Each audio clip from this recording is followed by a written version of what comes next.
Salut, ces lunettes censurent mon visage, vous ne savez donc pas qui je suis. Je vais désormais les retirer et vous découvrirez qui se cache derrière. Brad Pitt. Les amis, je me suis souvenu d'un site qui m'a rendu profondément... Je me suis retenu d'utiliser, mais ça m'a rendu nostalgique juste de revoir le nom. C'est WebArchive. WebArchive.org, est-ce que vous connaissez? Oui, non, peut-être. Osef, je préfère le tuto beauté. Tuto calme. En gros, tu peux sauvegarder une page. Par exemple, je peux sauvegarder actuellement le lien de ma chaîne YouTube, comme ceci. Hop, je la sauvegarde. Et dans 5 ans, 6 ans, quand je retournerai sur WebArchive, je pourrai voir à quoi ressemblait ma chaîne YouTube au moment où j'ai fait cette archive. En 2021, 2022, si on est encore sur YouTube, mec, on pourra regarder cette archive. C'est magnifique.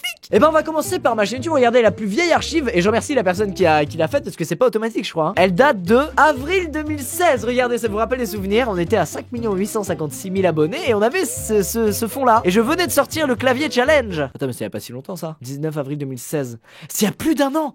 Le temps passe vite. Qu'est-ce qui nous arrive? Septembre 2011, non. Qui aurait sauvegardé un truc de septembre 2011? Mais ça va pas. Personne fait ça.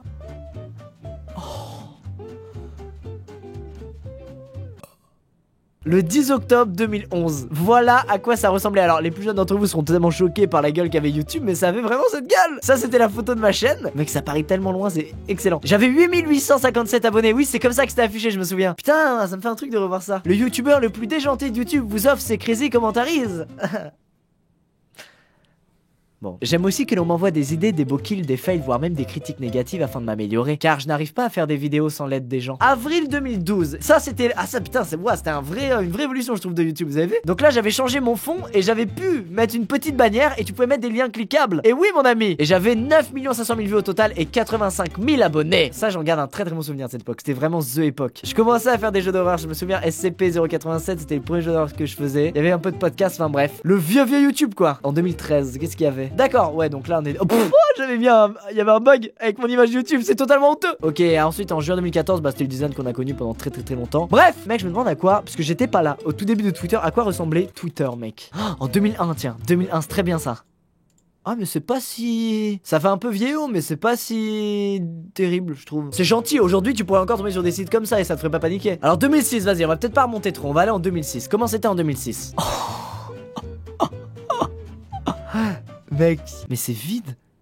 Mais non, mais il manque un fond, c'est pas possible. Une communauté d'amis et d'étrangers qui répondent à une seule et simple question. Qu'es-tu en train de faire? À la base, c'était juste ça. C'était juste un statut disant ce que t'es en train de faire. Je savais pas, moi j'ai rejoint Twitter très tard, en 2012, 13, je sais plus. J'ai rejoint super tard, donc c'est marrant de voir à la base pourquoi le réseau social était né en fait. Je me demande à quoi ressemblait la chaîne YouTube de Natou par exemple à l'époque, en 2011. Et un mec à 9h21 du matin, le 30 novembre 2011, qui a archivé la chaîne YouTube de Natou, c'est incroyable. Les chroniques d'une fille ludique, c'était déjà ça. Tuto chirurgie esthétique cheap. Elle était déjà dans la bêtise hein. Le pubis. Ma copine vient de se faire larguer. Oh, c'est génial. Et Norman fait des vidéos à la même période. Je crois que c'était déjà surpuissant. Oh, mec.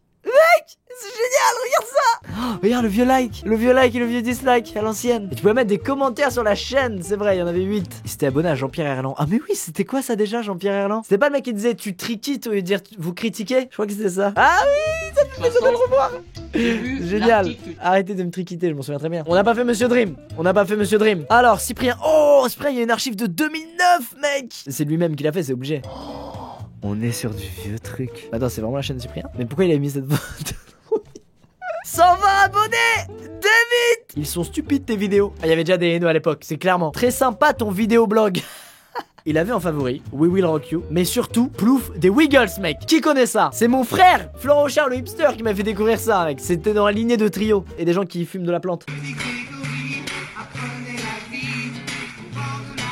Avec son père. Oui, je m'en souviens. Juin 2011, c'est là en fait où ça a commencé vraiment à exploser YouTube, j'ai l'impression. Cyprien il faisait des 200 000, 300 000 vues. J'avais l'impression qu'en 2011 ils avaient déjà beaucoup plus Cyprien, Norman, Natou, etc. En fait pas du tout, c'est vraiment à partir de là que ça a complètement décollé, c'est marrant. Oh putain oui, ils te mettaient des badges à l'époque. Celui qui a le plus d'abonnés de tous les temps, comédien en France. Ils te mettaient des espèces de médailles comme ça, je me souviens que j'en avais aussi. Il avait 4 500 000 vues au total là, 19 000 abonnés. Mais en fait à l'époque, il y a vraiment eu un moment où YouTube ils ont mis en place ce truc d'abonnement. À la base c'était pas comme ça. À la base l'abonnement il y il y avait le gros bouton subscribe, mais déjà il faisait peur. Déjà, quand tu cliquais, tu savais pas ce qui pouvait arriver à ta famille. Et ensuite, tu t'en foutais un peu, tu te laissais guider par la plateforme, les suggestions, ce qui te mettait en avant comme vidéo. C'est pour ça que c'était essentiellement des vidéos de chat qui marchaient. Il y avait pas cette fidélisation qu'il y a actuellement. D'ailleurs, je pense que c'est peu de temps après, je pense que ça devait être en 2012, juste avant la fin du monde. Parce qu'ils ont mis le design d'après, voilà, celui-là. À partir de là, ils ont commencé à influencer les gens à s'abonner. Donc là, on est un an après, février 2012. Et là, t'es presque à 90 millions de vues et à 330 000 abonnés. Donc on voit qu'il y a vraiment un gap entre les 20 000, les 330 000, le design, les vues aussi. YouTube a vraiment explosé en 2011-2012. Et moi, j'étais là en mars 2011, mais j'ai explosé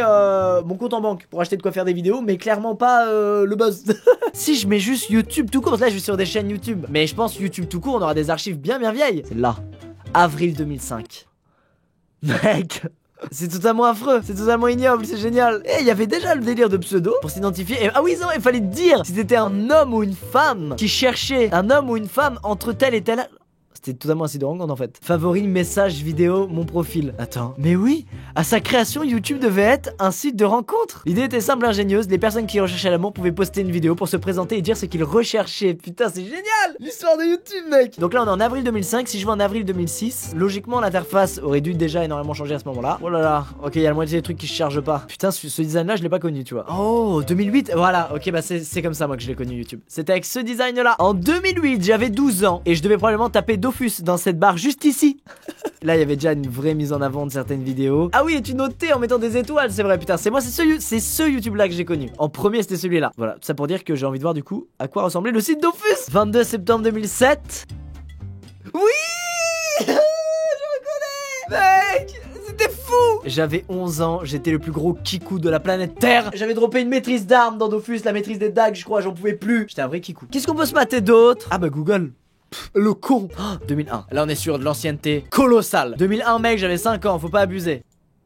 Bah mec, ça a pas tant vieilli. Mais à l'époque ils adoraient mettre plein de boutons comme ça. Alors coche des choses inutiles, clique sur ça, on sait pas à quoi ça sert. Et là tu as aussi des boutons et ici. Ils adoraient faire ça. Maintenant regardez, c'est vraiment l'inverse. T'as juste Google, une barre et 2 boutons. Bah mec, ça a pas tant vieilli, Google. Non, YouTube, je trouve qu'ils ont eu vraiment plusieurs phases de... On voyait qu'ils cherchaient en fait. Ils cherchaient quelle direction ils voulaient que la plateforme prenne. Alors que Google en fait, à l'époque, l'idée était déjà géniale. En fait, ils ont pas modifié tant de trucs. Par contre, maintenant, il y a beaucoup d'outils. Il y a Google Doc, Google Sheets, Google Gmail, Google Drive, Google Maps. Ils ont sorti plein d'outils. Mais le truc de base est resté quasiment le même, c'est rigolo. Est-ce que c'est mieux ce que je dis? Oui. Qu'est-ce qu'il y avait? Ah mec, Absolu Flash. Absolu Flash, ça ressemblait à quoi? Oh,